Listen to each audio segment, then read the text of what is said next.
तो हम पढ़ रहे थे प्रादेशिक नियोजन, तो हमने उसमें पढ़ लिया था प्रादेशिक नियोजन का विकास।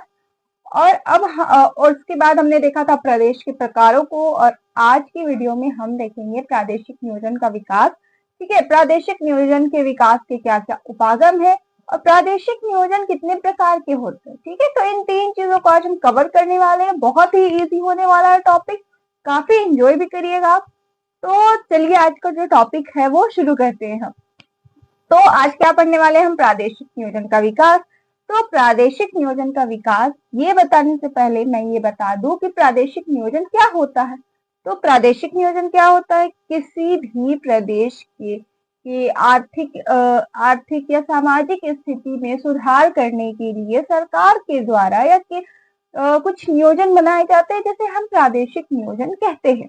ठीक है, किसी भी एरिया का, किसी भी शहर का, ठीक है, वहां का जीवन स्तर को उच्च बनाने के लिए, वहां के जीवन स्तर को उच्च करने के लिए कुछ नियोजन बनाए जाते हैं, कुछ प्लानिंग की जाती है। ठीक है, उसे हम लोग क्या कहते हैं, प्रादेशिक नियोजन या रीजनल प्लानिंग।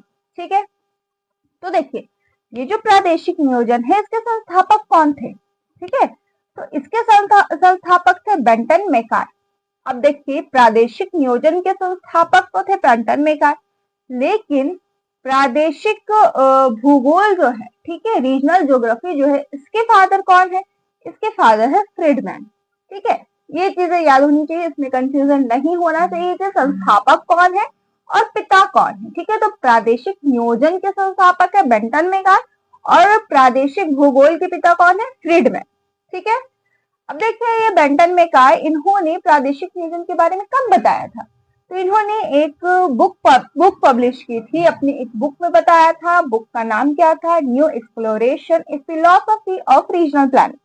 ठीक है, ये बुक कब पब्लिश की गई थी, तो 1928 में। कब पब्लिश की गई थी, 1928 में। प्रादेशिक नियोजन के संस्थापक कौन है, बेंटन मैकाय। इन्होंने प्रादेशिक नियोजन के बारे में कब बताया, अपनी बुक में। बुक का नाम क्या था, new exploration a philosophy of regional planning. इसका ये पब्लिश कब हुई थी बुक, तो 1928। क्लियर है, आगे बढ़ते हैं। उसके बाद आता है हर्षमेट ने 1969 में प्रादेशिक नियोजन के ऐतिहासिक विकास को 5 अवस्थाओं में बांटा था। ठीक है, ये जो 5 अवस्थाएं थी ये किस पर बेस्ड थी, तो यूएसए बेस्ड थी। यूएसए बेस्ड कहने का मतलब हुआ कि यूएसए के टाउन में, यूएसए के शहर में इन चीजों को लागू करके देखा गया। ठीक है, इन सारी चीजों को अपनाया गया कि क्या होता है, अगर हम ऐसा करेंगे तो क्या हमें चेंजेस देखने को मिल सकते। ठीक है, तो ये किस पर, यूएसए बेस्ड, इंडिया बेस्ड नहीं है। ठीक है, यूएसए के शहरों पर ये अपनाया।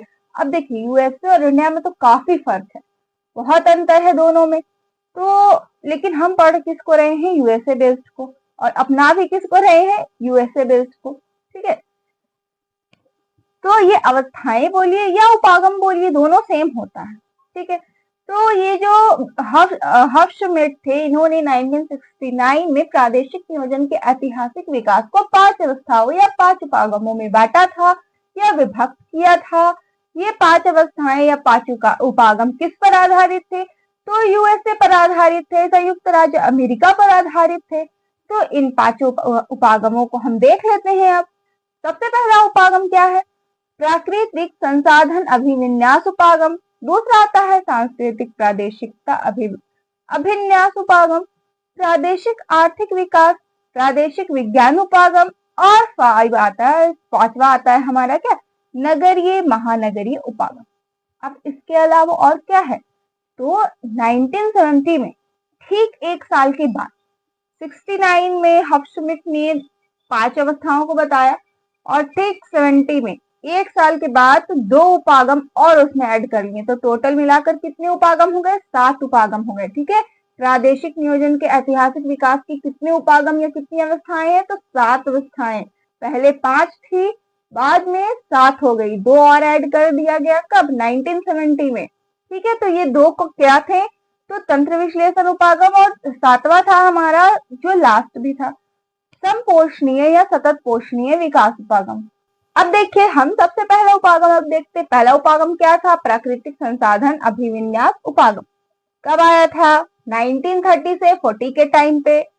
ये बेसिकली क्या होता है कि कोई बड़ी नदी होती है उस पर ही मतलब डैम बनाया जाता है, और वहां के जो आसपास के लोग हैं, वहां रहने वाले उस नदी के आसपास में जितने भी लोग रह रहे हैं, ठीक है, जो भी निवासी वहां रह रहे, तो उनका जीवन स्तर और आर्थिक विकास करने के लिए इसको बनाया जाता है।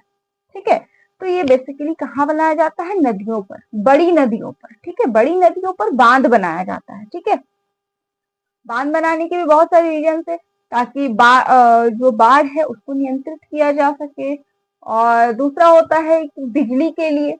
ठीक है, तो ये किस लिए बनाया गया था? ताकि ये तो सबसे पहला कि बड़ी नदियों पर बनाया जाता था, जैसे कि सबसे पहले से कहाँ बनाया गया था? तो टेनिसी घाटी पर। ठीक है, इसकी स्थापना कहाँ की गई थी? टेनिसी घाटी प्राधिकरण की स्थापना कहाँ की गई थी? टेनिसी नदी पर बांध बनाकर प्रतिवर्ष आने वाली बाढ़ों को नियंत्रित करना। अब देखिए ये कहाँ बनाया गया था? टेनिसी घाटी पर। ठीक है, ये याद होना चाहिए। टेनिसी नदी कहाँ है? संयुक्त राज्य अमेरिका में। कहाँ है? संयुक्त राज्य अमेरिका में है टेनिसी नदी। ठीक है, इसके उद्देश्य क्या थे? कोई भी उपागम हो, कोई भी नियोजन हो, कुछ भी हो काम, ठीक है, तो उसके कुछ उद्देश्य होते हैं। ठीक है, तो अगर आप पढ़ाई करें तो आपका भी कुछ उद्देश्य होगा ना पढ़ाई करने का। ठीक है, अगर आप कोई कॉम्पिटिटिव एग्जाम की तैयारी कर रहे हैं तो इसके पीछे भी आपका कोई उद्देश्य होगा, कोई ऑब्जेक्टिव होगा। तो इसके पीछे भी कुछ ऑब्जेक्टिव है, तो उस चीज को हम देखते हैं कि क्या ऑब्जेक्टिव है। सबसे पहला तो ये था कि टेनिसी नदी पर बांध बनाकर प्रति वर्ष आने वाली बाढ़ों को नियंत्रित करना, नदी जल परिवहन को विकसित करना, घाटी प्रदेश में वन रोपण करके वनस्पति की क्षतिपूर्ति करना, और मृदा अपरदन को रोकना, कृषि को विकसित करना, प्रदेश में सुरक्षा संबंधी उद्योगों को स्थापित करना। कृषि कैसे विकसित होगी? क्योंकि अब उन्हें सिंचाई के लिए सुविधाएं उपलब्ध होंगी, सिंचाई के लिए उन्हें जल उपलब्ध होगा। बांध बन जाएगा तो जल तो एक जगह इकट्ठा होगा ही ना, तो उससे क्या होगा कि सिंचाई करने में किसानों को और ज्यादा आसानी होगी। ठीक है, अब देखिए ऐसा नहीं है कि ये सिर्फ टेनिसी घाटी पर ही बना, टेनिसी घाटी के अलावा भी कहीं कहीं बना है। कहाँ बना है? तो देखते हैं। पोर्टलैंड निर्माण परियोजना, ये कहाँ चलाया गया था? नीदरलैंड में।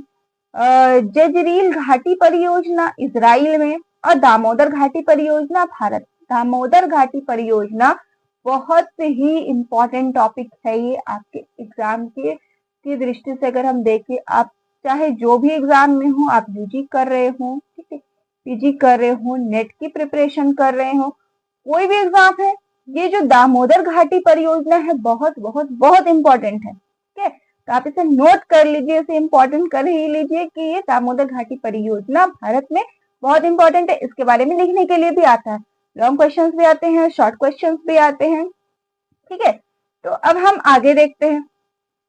सांस्कृतिक प्रादेशिकता अभिन्यास उपागम 1940 से 1960 तक। इसके प्रतिपादक थे ओम और वॉन। ठीक है, ओडम, ओम नहीं, ओडम, ओडम और वान। तो ये ओडम और अवांस जो है ये दोनों ही समाजशास्त्री थे, और वांस और ओडम ने सांस्कृतिक प्रादेशिकता की संकल्पना भी दी थी। इसमें क्या है कि द्वितीय विश्व युद्ध के बाद विश्व की आर्थिक स्थिति बहुत ही खराब हो गई थी। तो द्वितीय विश्व युद्ध के बाद आर्थिक स्थिति को सुधारने के लिए इस उपागम को अपनाया गया था। ठीक है, प्रादेशिक आर्थिक विकास। ठीक है, विश्व के आर्थिक विकास के लिए इस चीज को अपनाया गया था। उसके बाद आता है हमारा प्रादेशिक विज्ञान उपागम। तो इसके संस्थापक थे वाल्टर इजार्ड 1960 में। ये एक अमेरिकन अर्थशास्त्री थे। इनका कहना था कि प्रदेश एक गतिशील जैव तंत्र है जिसका सार्थक अध्ययन प्रादेशिक विज्ञान उपागम है, उपागम के बिना नहीं किया जा सकता। इनका कहना था कि जो प्रदेश है वो एक गतिशील जैव तंत्र है। ठीक है, और इसके अध्ययन के लिए, किसी भी प्रदेश के अध्ययन के लिए जो प्रादेशिक विज्ञान उपागम है नहीं किया जा सकता। मतलब कि कोई भी प्रदेश है, प्रदेश का अध्ययन प्रादेशिक विज्ञान उपागम के बिना नहीं किया जा सकता। ये कहना था वाल्टर इजार्ड का। ठीक है, वाल्टर इजार्ड कौन थे? एक अमेरिकन अर्थशास्त्री थे। उसके बाद आता है हमारा नगरीय महानगरीय उपागम। इसके प्रतिपादक थे जॉन फ्रीडमैन। ये एक अमेरिकी भूगोलवेत्ता थे। इनका कहना था कि प्रादेशिक समस्याओं तथा मुद्दों की प्रकृति नगरीय महानगरीय से संबंधित होती है, यानी कि जो भी प्रादेशिक समस्याएं होती है या जो भी मुद्दे होते हैं वो किससे संबंधित होती है, महानगरीय और नगरीय प्रकृति से संबंधित होते हैं।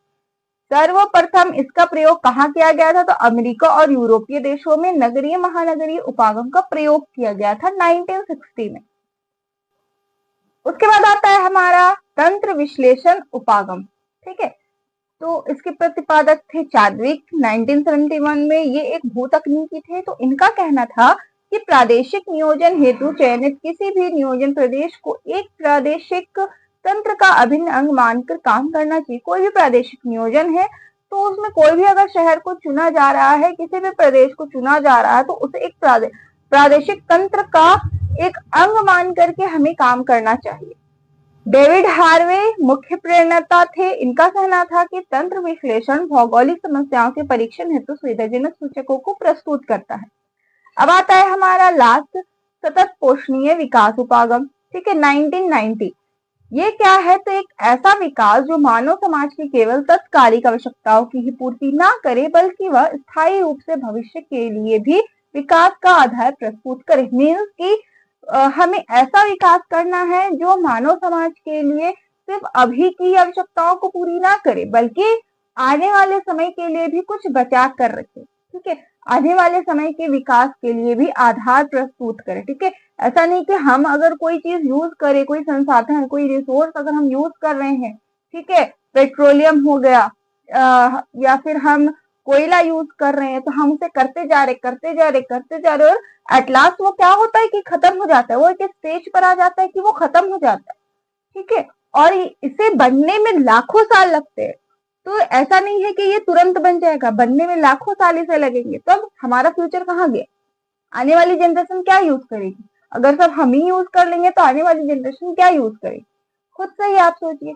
तो इस चीज को बताया गया है कि सतत पोषणीय विकास उपागम क्या है, कि हमें ऐसा विकास करना है कि हमारा आज का भी विकास हो जाए और आने वाली जनरेशन के लिए भी हम रिसोर्सेस को बचाकर रख सके, सारी रिसोर्सेस को हम ही यूज ना कर ले।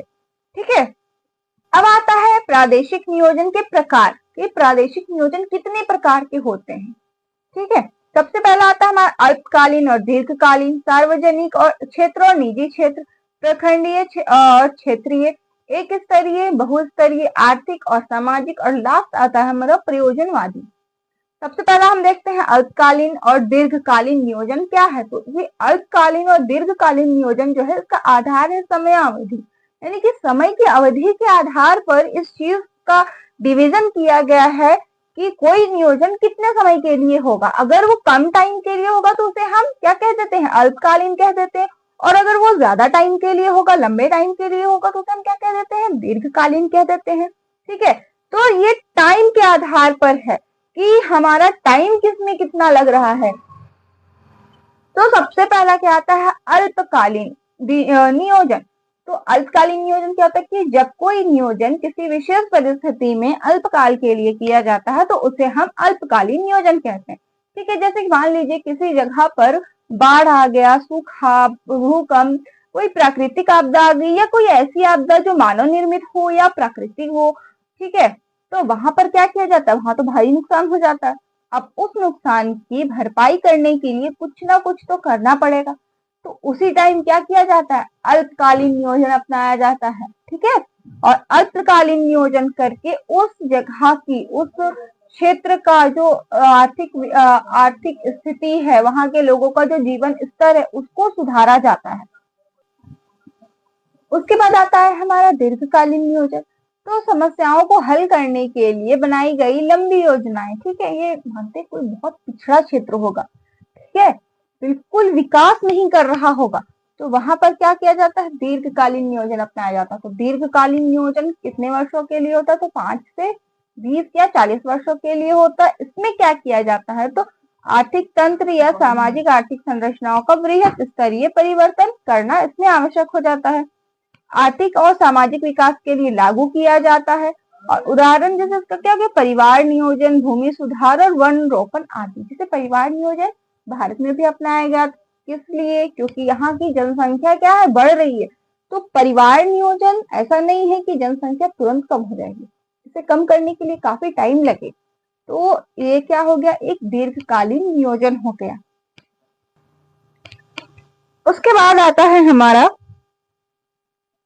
सार्वजनिक क्षेत्र और निजी क्षेत्र नियोजन। तो इसका आधार है संगठनात्मक पृष्ठभूमि, ठीक है, जिसके आधार पर सार्वजनिक नियोजन और निजी क्षेत्र नियोजन को बांटा गया। सबसे पहले हम देखते हैं सार्वजनिक नियोजन क्या है। तो सार्वजनिक कहने का मतलब ही हो जाता है पब्लिक, ठीक है। सार्वजनिक से हमें यही समझ में आता है कि ये पब्लिक की प्रॉपर्टी होगी।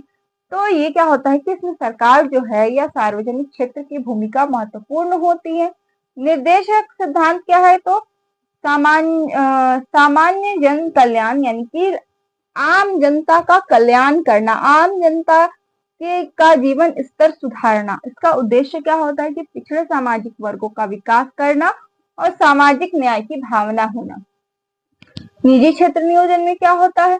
निजी संस्थाओं का नियोजन और उद्देश्य इसका क्या होता है? आर्थिक लाभ कमाना, ऊर्जा उत्पादन तथा विद्युतीकरण की योजना, सड़क परिवहन, जल परिवहन, वायु परिवहन और शिक्षा प्रसार योजनाएं अब निजी क्षेत्र को ही दी जा रही हैं। पहले ये सब सार्वजनिक था, ठीक है, लेकिन अब निजी क्षेत्र को ये सब दी जा रही हैं। उसके बाद आता है हमारा प्रखंडीय एवं क्षेत्रीय नियोजन। तो इस सबसे पहले आता है प्रखंडीय नियोजन, या फिर इसे हम क्या बोलते हैं? सेक्टोरल नियोजन। ये एक उद्देश्यपूर्ण नियोजन है, अर्थतंत्र के विभिन्न खंडों का अलग अलग विकास करना, ठीक है। जितने भी अर्थतंत्र है, अर्थतंत्र कहने का मतलब होता है जिससे हमें आर्थिक लाभ मिल रहा है, वैसा काम जिससे हमें आर्थिक लाभ मिल रहा है, जिससे पैसा मिल रहा है, ठीक है। तो किससे मिलता है? कृषि से, उद्योग से, परिवहन के साधनों से, शक्ति संसाधन से। तो ये क्या करता है प्रखंडीय नियोजन? इन सबका अलग अलग विकास करता है, ठीक है। सबको साथ में नहीं करता है, सबके लिए अलग अलग योजनाएं बनाता है, सबका अलग अलग विकास करता है। तो ये होता है प्रखंडीय नियोजन। अब इसके कुछ दोष भी हैं, ठीक है। जैसे प्रखंडीय नियोजन में समन्वय संरचना का अभाव पाया जाता है, जिससे पर्यावरण प्रदूषण तथा अन्य प्रकार की समस्याएं उत्पन्न होती हैं। सभी प्रखंडों का समान विकास न होने के कारण समाज पर इसका सर्वांगीण प्रभाव नहीं पड़ता है, क्योंकि यह मुख्यतः आर्थिक नियोजन मात्र ही बनकर रह जाता है। इसमें क्या किया जाता है? तो किसी किसी क्षेत्र को लिया जाता है ना, तो उसमें क्या होता है कि सारे प्रखंड तो अब उसमें विकसित नहीं हो पाएंगे, है ना, उनका विकास नहीं हो पाएगा, तो वो पिछड़े रह जाएंगे। यह किसी क्षेत्र विशेष तक ही सीमित रह जाता है, क्योंकि इसके अंतर्गत प्रायः विस्तृत प्रदेशों को ही समाहित नहीं किया जाता है। अब आता है हमारा बी, क्या है? स्थानिक नियोजन। इसमें स्थानिक पुनर्गठन करने का प्रयास किया जाता है। स्थानिक ढांचे में परिवर्तन लाना आवश्यक होता है। जैसे उदाहरण हो गया ग्रामीण नियोजन, नगर नियोजन, क्षेत्रीय नियोजन, प्रादेशिक नियोजन आदि। स्थानिक नियोजन के भी दो प्रकार होते हैं, समायोजनवादी नियोजन और विकासोन्मुख नियोजन। अब आता है हमारा 4th नंबर में एक स्तरीय और बहुस्तरीय नियोजन।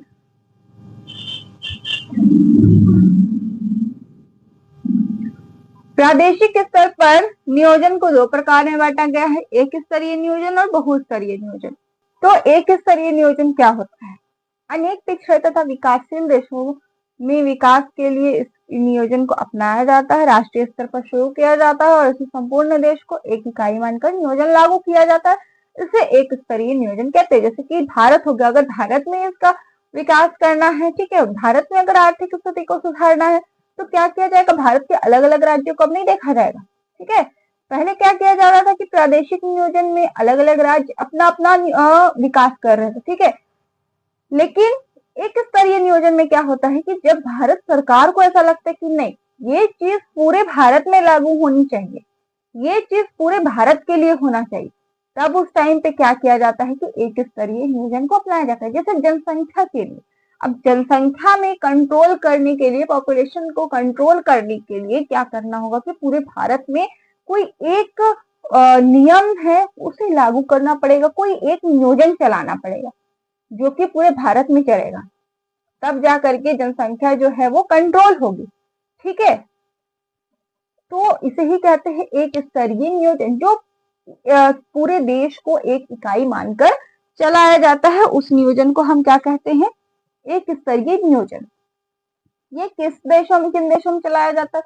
जो बहुत ज्यादा पिछड़े या फिर विकासशील देश होते हैं, ठीक है, जैसे बांग्लादेश हो गया और भारत हो गया, या फिर देखिए अफ्रीका, ठीक है। तो इन सब देशों में ये चलाया जाता है। इसे बहुप्रादेशिक नियोजन के नाम से भी जाना जाता है। तो अब बात करते हैं हम बहुस्तरीय नियोजन की। तो बहुस्तरीय नियोजन क्या होता है कि जब भी किसी देश या बृहद प्रदेश में आर्थिक सामाजिक विकास के लिए नियोजन का क्रियान्वयन कई क्षेत्रों के स्तर पर किया जाता है। ठीक है, जैसे कि कोई एक देश है तो वहां पर हमें कोई नियोजन करना है, तो वहां पर क्या होगा, एक स्तरीय नियोजन में क्या हो रहा था कि पूरी जैसे कि भारत है तो पूरे भारत में एक साथ नियोजन चलाया जा रहा था। अब ऐसा नहीं होगा। अब क्या होगा, जैसे कि कोई राज्य है तो अब कोई राज्य क्या करेगा कि अपना अलग अलग जिला में, है ना, उस नियोजन को चलाएगा, या फिर अलग अलग राज्य, कुछ राज्यों में ये चीज को चलाया जाएगा, सेम वही नियोजन को अलग अलग राज्यों में चलाया जाएगा। तो वो होता है बहुस्तरीय नियोजन।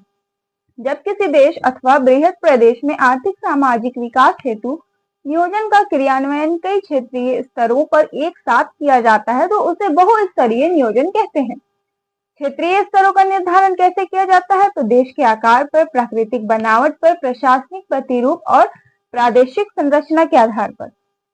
भारत में बहुस्तरीय नियोजन का निर्धारण कैसे किया जाता है, तो राज्यों, जनपदों, तहसीलों, विकास खंडों और ग्राम पंचायतों के अनुसार इसका निर्धारण किया जाता है कि कहाँ पर बहुस्तरीय नियोजन को लागू करना चाहिए और कहाँ पर बहुस्तरीय नियोजन को लागू नहीं करना चाहिए। ठीक है, तो ये होता क्या है, तो बेसिकली इसमें क्या होता है कि पूरे भारत को एक इकाई नहीं माना जाता। ठीक है, भारत में अब अलग अलग राज्य हैं, तो उन राज्यों में किसी किसी राज्य में ये चलाया जाता है, किसी किसी में नहीं चलाया जाता, सब में नहीं चलाया जाएगा। ठीक है, कुछ चुने गए राज्यों में ही चलाया जाएगा। अब हम बात करते हैं आर्थिक एवं सामाजिक नियोजन। तो नियोजन के उद्देश्य के आधार पर प्रादेशिक नियोजन को दो प्रकारों में विभक्त किया गया है, आर्थिक नियोजन और सामाजिक नियोजन। तो आर्थिक नियोजन क्या होता है कि इसमें किसी भी देश या उसके अर्थतंत्र के विकास पर ध्यान दिया जाता है और इसका प्रयोग किया जाता है विकसित देशों में, जैसे कि अमेरिकी और यूरोपीय देशों में इसका ज्यादातर यूज किया जाता है क्योंकि ये विकसित देश है।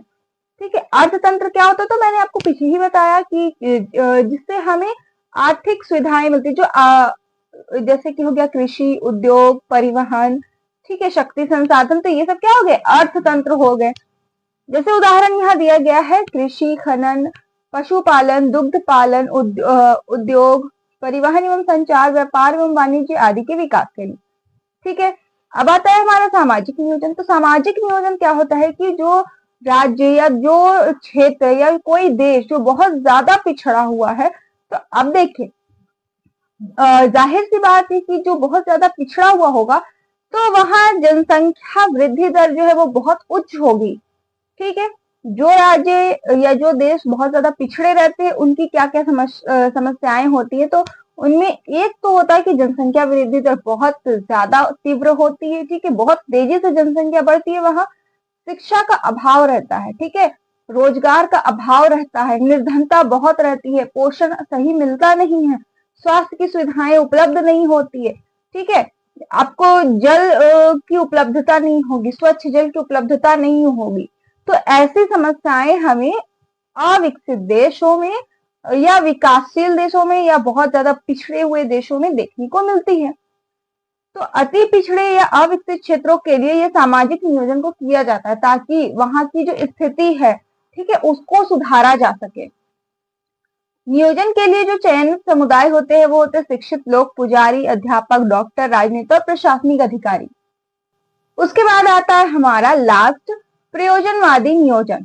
तो ये क्या होता है, तो इसके विशिष्ट लक्ष्य की प्राप्ति के लिए से किया जाता है। जैसे कि इसमें क्या होता है, बेसिकली किसी एक चीज पर ध्यान दिया जाता है, किसी एक चीज पर फोकस किया जाता है, फिर उसी में जो है उसी के अनुसार नियोजन लागू किया जाता है, फिर उसकी स्थिति को सुधारा जाता है।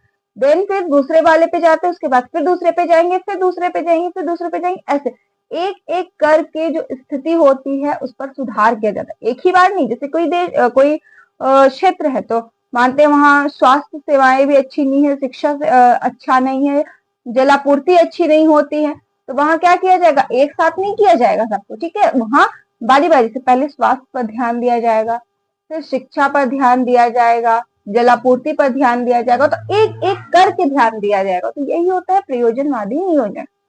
ठीक है, इसका प्रयोग सामान्यतः किसी एक समस्या के समाधान के लिए किया जाता है। कोई भी एक समस्या उसका समाधान के लिए इसका यूज किया जाता है प्रयोजनवादी नियोजन। जैसे उदाहरण के लिए जलापूर्ति, सेवा, स्वास्थ्य सेवाएं, मलिन बस्तियों के सुधार, बाढ़ नियंत्रण, शैक्षणिक साधनों की उपलब्धता, परिवहन एवं संचार सुविधाओं में सुधार तथा प्रसार, नदी जल का सिंचाई के लिए उपयोग एवं आवंटन, जल विद्युत का उपयोग, संचार व्यवस्था का विकास आदि ऐसे नियोजन कार्यक्रम है जिनका विस्तार एक से अधिक राज्यों में हो सकता है। इससे अंतर्राज्यीय समस्याएं उत्पन्न होती हैं। ठीक है, तो ये जो हमारा टॉपिक था प्रादेशिक नियोजन के विकास, तो उसमें हमने क्या पढ़ा आज की प्रादेशिक नियोजन का विकास। ठीक है, उसमें हम लोगों ने देखा कि प्रादेशिक नियोजन के संस्थापक कौन है, फिर हमने उपागम को देखा, उसके बाद फिर हमने क्या पढ़ा कि प्रादेशिक नियोजन के कितने प्रकार हैं। ठीक है, तो ये हमारा जो टॉपिक है वो अभी कंप्लीट हो गया है। आई होप आप लोगों को इसमें कोई डाउट नहीं हुआ होगा। अगर कोई डाउट हो तो कमेंट सेक्शन में कमेंट करिए। तब तक के लिए टेक केयर।